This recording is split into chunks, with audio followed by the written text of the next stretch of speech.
Olá, pessoal, tudo bem?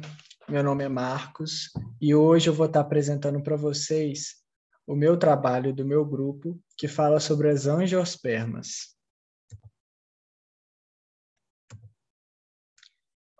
Então, para introduzir vocês ao tema e melhor estudar e pesquisar o reino das plantas, dividimos elas de acordo com as suas características evolutivas, como mostra o cladograma abaixo.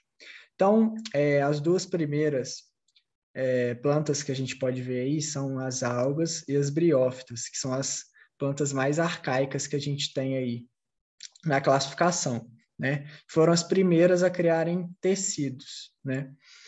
Depois delas, nós temos as pteridófitas, que é o ponto em que as plantas começaram a ficar um pouco maiores, já que elas construíram vasos condutores de seiva. Depois foram as gimnospermas, que são plantas que criaram sementes, né, para se reproduzir com mais facilidade, sem a dependência de água. E depois disso, nós temos finalmente as angiospermas, que criaram as flores e os frutos, que facilitaram ainda mais a perseverança delas no planeta Terra, né? Então a gente pode ver um espécime de angiosperma, que é a macieira, né, que dá flores e frutos, no caso, a maçã. Então, algumas características é que o termo angiosperma vem do grego angeion, que significa urna, e esperma, que significa semente. Analisando seu nome, podemos concluir, portanto, que ele está relacionado a uma de suas características exclusivas, a presença de fruto envolvendo a semente. Elas são vascularizadas, têm raiz, caule e folhas, têm sementes e frutos. Os frutos são formados a partir do desenvolvimento do ovário das flores após o processo de fecundação. Eles são importantes para o sucesso desse grupo de plantas, uma vez que atuam protegendo a semente e auxiliam na dispersão dessas estruturas. Aí a gente pode ver mais um espécime, né, de angiosperma, que no caso é a mexeriqueira, uma árvore que dá flores e posteriormente frutos de mexerica, bergamota. E agora eu vou estar passando a palavra para o Sérgio, que vai falar um pouco sobre os tipos de caule. Olá, pessoal, tudo bom? Eu sou o Sérgio e vou dar continuidade aí à nossa apresentação. Os tipos de caule, a gente vai ter aí, primeiramente, os caules aéreos, que são aqueles que estão na superfície do solo. E a gente vai ter o tronco, que é esse que é um pouco mais comum da gente ver. A gente vai ter a haste, que é um pouco mais frágil, o estipe, que é aquele tronco de coqueiro, né? E o colmo, que vai ser mais comum aí no bambu e na cana-de-açúcar. E a gente tem também os caules subterrâneos, que vão ser aqueles que vão estar debaixo da terra, como, por exemplo, a batata, a bananeira e a cebola.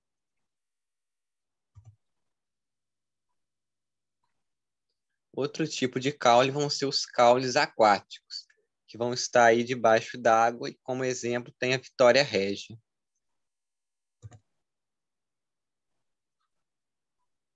A gente vai ter também, né, as raízes, que vai ser adaptada ao ambiente.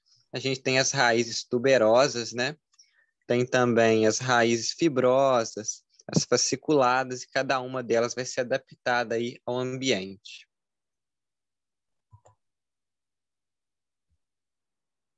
E dentro da classificação angiospermas, nós temos monocotiledôneas e dicotiledôneas.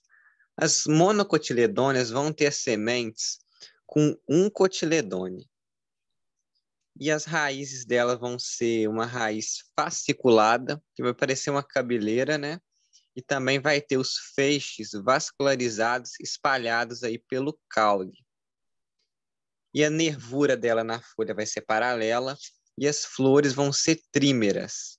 E já nas eudicotiledôneas, ou somente dicotiledôneas, a semente vai ter dois cotiledôneos, que é, por exemplo, a semente da laranja. A raiz vai ser axial, os feixes vasculares vão estar ali mais concentrados, agrupados no caule. As nervuras vão estar em formato de rede na folha e as flores vão ser pentâmeras.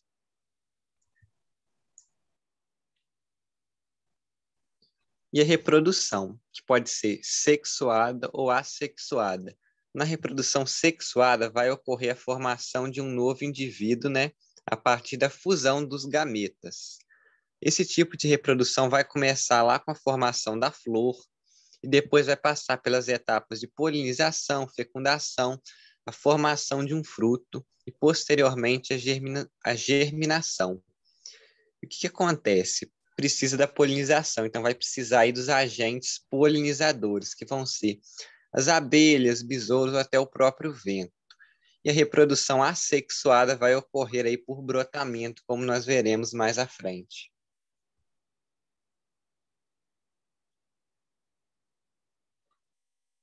E aí nós observamos, né, que as flores vão ter uma parte masculina e uma parte feminina. A parte masculina vai ter o pólen e a parte feminina vai ter o óvulo e o ovário.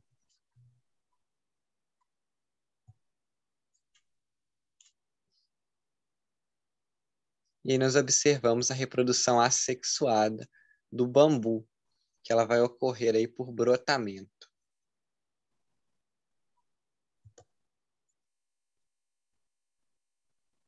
Nessa imagem nós observamos o maracujá, que ele vai estar nascendo aí justamente do meio da flor, ou seja, do óvulo.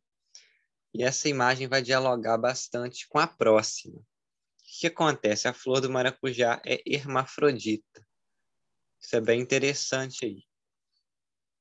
E outra coisa também que é interessante a gente observar aí na próxima imagem é a questão do óvulo, que está localizado no meio. Então, é justamente dali onde sai o fruto.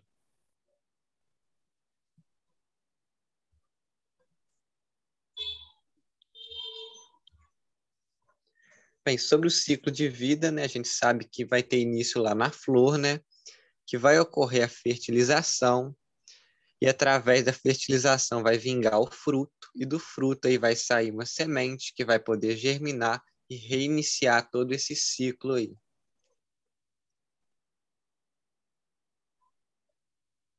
E agora a gente vai falar um pouco sobre o fruto. O fruto vai ser aquela estrutura carnosa das plantas angiospermas, né, que se desenvolve a partir do ovário, após a fecundação, igual a gente viu lá no caso do maracujá.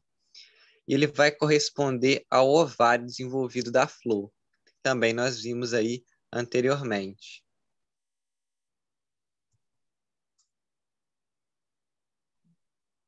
Bem, a respeito do crescimento do fruto, o que a gente pode observar, né? Que as angiospermas, né, elas vão ser os vegetais mais desenvolvidos, né? Então, para que haja o fruto, é necessário, né, que haja a polinização e a fecundação da oosfera. E os frutos vão ser estimulados, né, por hormônios vegetais que vão ser liberados pelo embrião contido na semente. E o ovário vai sofrer hipertrofia e vai converter-se em fruto. E agora eu vou passar a palavra aí para o Juan, que vai continuar aí com a nossa apresentação. Olá, pessoal. Eu sou o Juan e eu vou estar dando continuidade. A gente vai falar sobre a função dos frutos, que são a proteção da semente em desenvolvimento. Em alguns casos, ele auxilia na dispersão da semente e também promove a propagação e a perpetuação da espécie.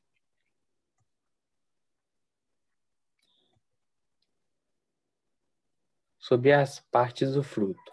O fruto é constituído por duas partes fundamentais: o fruto propriamente dito, também chamado de pericarpo, e a semente. Todas as partes do fruto derivam da flor. O pericarpo é originado da parede do ovário e apresenta 3 camadas. O epicarpo, que é a parte externa do fruto, que também é conhecida como casca.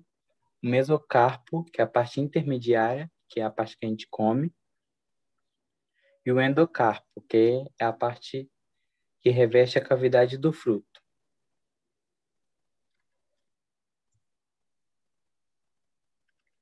Classificação dos frutos. Eles podem ser classificados em frutos simples, que são os originados de só um ovário e uma única flor. De exemplo é o tomate e a cereja. Os frutos secos, que são os que possuem pericarpo, podre em água, de exemplo, amendoim.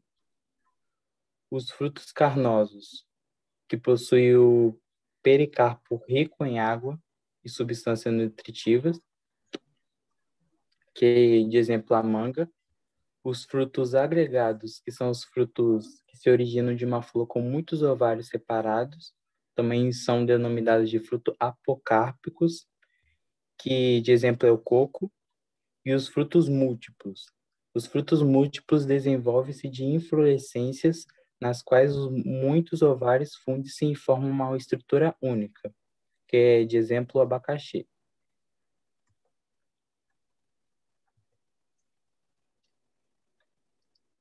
Eles também são classificados pelo número de semente, que é o monospérmicos, que são os que apresentam uma única semente, que é como o abacate, que apresenta só uma semente, e o polispérmicos, que são os que possuem mais de uma semente, exemplo a laranja.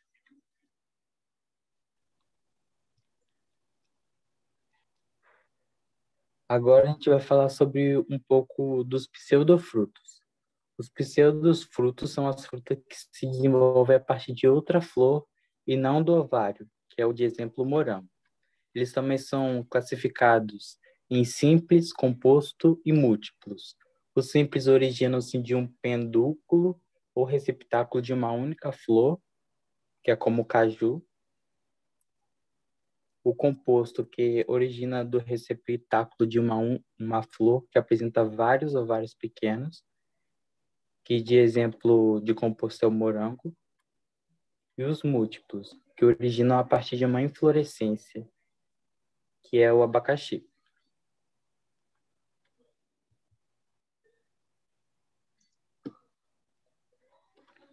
Agora eu vou estar apresentando um pouco da dependência da água nos angiospermas. E apesar de eles não dependerem tanto da água, ela ainda desempenha um papel importante, que é como o substrato básico da fotossíntese, o controle da turgidez das células e também do corpo da planta, mecanismo de controle térmico através da transpiração e meio de transporte para outras moléculas, como nutrientes inorgânicos e carboidratos, entre os outros tecidos vegetais. E uma curiosidade, como a água fica armazenada no coco? Quando o coqueiro ainda é um embrião, é formada uma reserva de alimentos para auxiliar no desenvolvimento da árvore. Essa reserva é nomeada tecido de nutrição. Porém, essa reserva é basicamente líquida durante os primeiros meses de crescimento do coqueiro. À medida que esse coqueiro vai crescendo, se desenvolvendo, os tecidos de nutrição vão se alojando em uma cavidade dentro do próprio corpo. Esse transporte de nutrientes, como a água e sais minerais, até a cavidade ocorre devido ao floema, uma das partes do sistema vascular das árvores e que é responsável por conduzir a seiva. Dessa forma, os tecidos de nutrição vão se desenvolvendo e multiplicando cada vez mais dentro do coco. Dessa forma, de forma com que o líquido, basicamente composto por água e potássio, se acumule e forme a tão famosa água de coco. E também outras frutas que apresentam bastante composição de água nelas, armazenam bastante água, é a melancia, que tem 92% de água, o morango, que também possui 92% de água, o abacaxi, 87%, e o pêssego, que possui 89% de água, e outras frutas também. Agora eu vou passar a palavra para o Joaquim dar continuidade. Bom, falar sobre as flores, que são também, né, funcionam como um órgão reprodutivo das plantas angiospermas. E as flores, elas podem ser tanto hermafroditas, ou seja, possuindo, né, os órgãos reprodutores de ambos os sexos, ou dioicas, possuindo apenas o órgão reprodutor de um dos sexos. E as partes reprodutivas das flores, elas são os estames e os carpelos. E os estames são a parte onde é produzido o pólen, né? E um conjunto de estames, ele é conhecido também como androceu. Já no carpelo, hoje nós encontramos os óvulos da flor. E ele é composto por 3 partes: o estigma, o estilete e o ovário. O estigma sendo o lugar onde o pólen ele é depositado pelos agentes polinizadores. E o estilete sendo o canal por onde o pólen chega até os óvulos, e o ovário onde se localizam os óvulos. O conjunto de carpelos é conhecido como gineceu. E apesar das flores serem estruturas reprodutoras, elas também possuem partes estéreis, né, que são as pétalas e as sépalas. E falando sobre as sépalas, né, ela é a parte que sustenta a flor e geralmente possui a cor verde, né, é mais comum a gente ver isso. Já as pétalas são a parte mais decorativa, a parte mais aparente da flor. E cada flor, né, ela é única quanto à sua pétala, tanto no quesito da cor quanto no formato, né, são os mais variados. A gente vê a representação da flor, especificamente das partes que foram comentadas agora há pouco, né? Por exemplo, o estame, que possui a anteira, que é a parte que o pólen é produzido, e o filete, que sustenta a parte superior. O carpelo, que possui o estigma, que é onde o pólen é depositado, o estilete, que é o canal que o pólen ele percorre, e o ovário, que é onde estão localizados os óvulos. Também vemos a sépala e a pétala, né?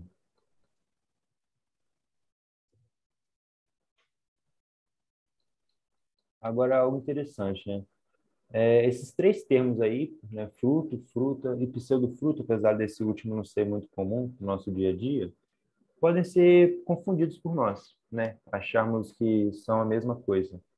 Porém, não, né? Como vemos, o fruto, ele é resultado do desenvolvimento do ovário da flor.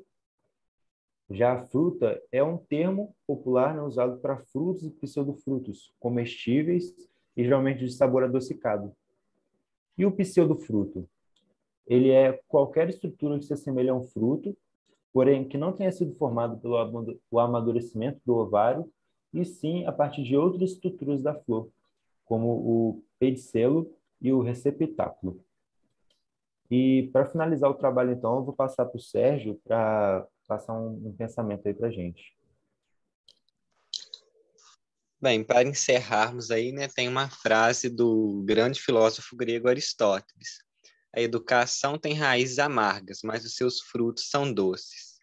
E essa frase aí nos mostra o quanto as angiospermas, né, vão ser importantes, né, sobretudo, né, na parte científica, mas também na parte filosófica, quanto que elas podem nos ensinar.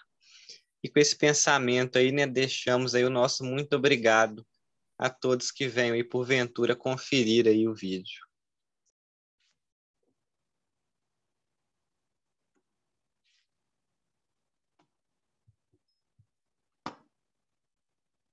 Acho que tá bom.